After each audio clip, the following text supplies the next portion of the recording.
أعوذ بالله من الشيطان الرجيم. بسم الله الرحمن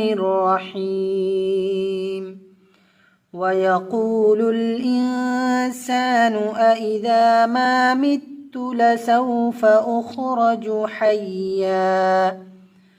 أولا يذكر الإنسان أنا خلقناه من قبل ولم يك شيئا فوربك لنحشرنهم والشياطين ثم لنحضرنهم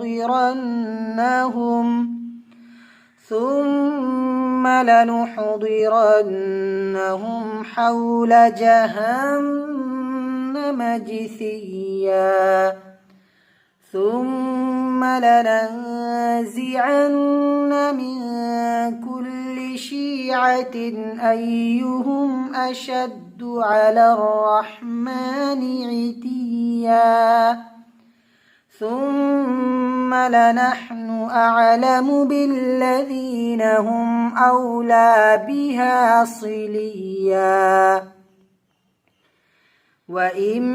منكم إلا واردها كان على ربك حتما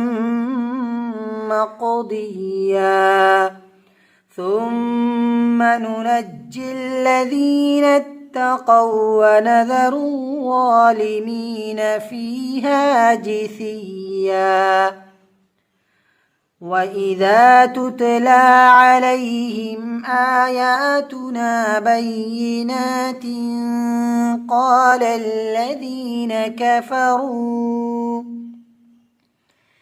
قال الذين كفروا للذين آمنوا أي الفريقين خير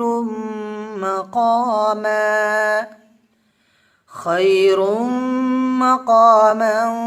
وأحسن نديا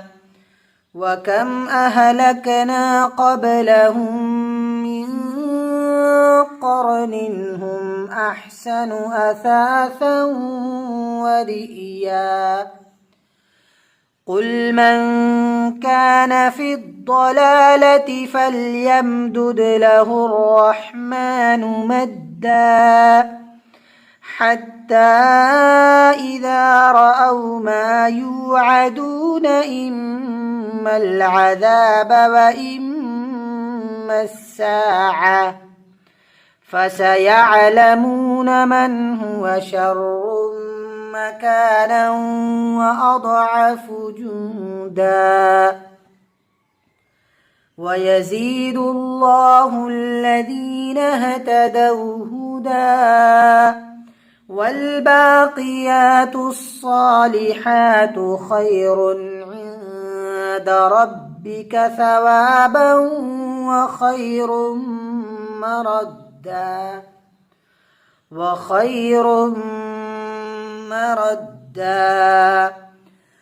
أفرأيت الذي كفر بآياتنا وقال لأوتين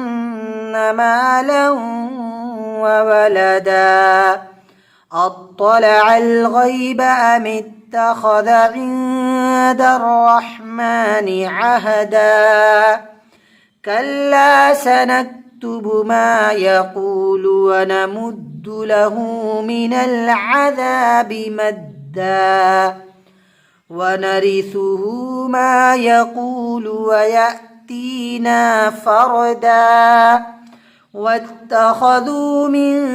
دون الله آلهة ليكونوا لهم عزا كلا سيكفرون بعبادتهم ويكونون عليهم ضدا صدق الله العظيم.